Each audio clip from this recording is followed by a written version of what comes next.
Hello and good day everyone. This is our second devlog for our game Maiba. Papag-usapan natin yung progress ng game and yung difficulties that we experienced this past few weeks. Thank you and enjoy. So first of all, this is our first 3D model sa game. So tignan natin siya in first person.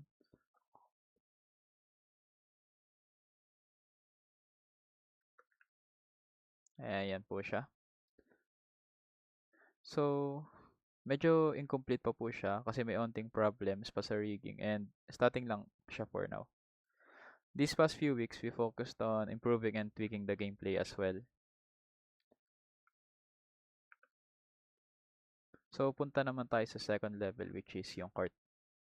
So, medyo tour ko muna kayo sa level na to because we added a few more details. Like, ayan, yung mga banana trees, yung barrels, and others.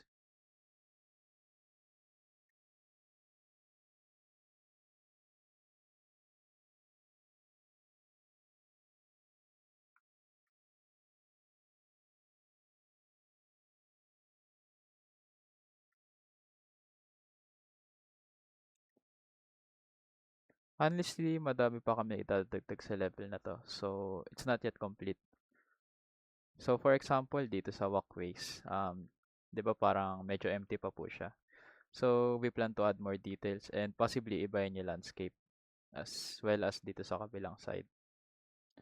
So, ang mga naging difficulties po namin these past few weeks is more on sa 3D modeling namin. Like sa nasabi ko, may onting problem sa rigging and honest po kami about doon.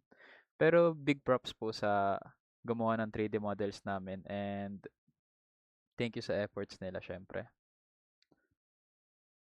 So, last week, di ba may problem din tayo sa stamina and sprint system natin. Naayos na po siya, however, may plano pa po kami idagdag doon. So, naka-disable pa rin po siya for now. So, stay tuned na lang sa susunod na devlog and makikita nyo kung ano yung plan namin idagdag.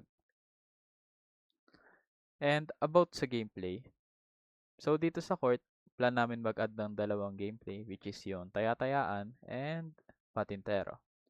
So, the reason na dalawang gameplay lang sa court is because gusto rin namin idagdag yung ibang gameplay syempre sa ibang levels. Para hindi naman sobra yung gameplay sa isang level. So, ayan. Try natin first person. And ikutin natin yung level.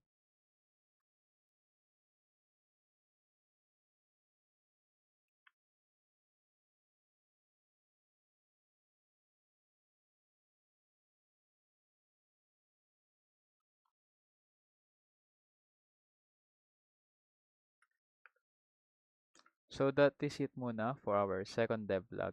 And thank you sa continuous support and just keep out sa updates namin. So thank you and have a great day everyone. Peace.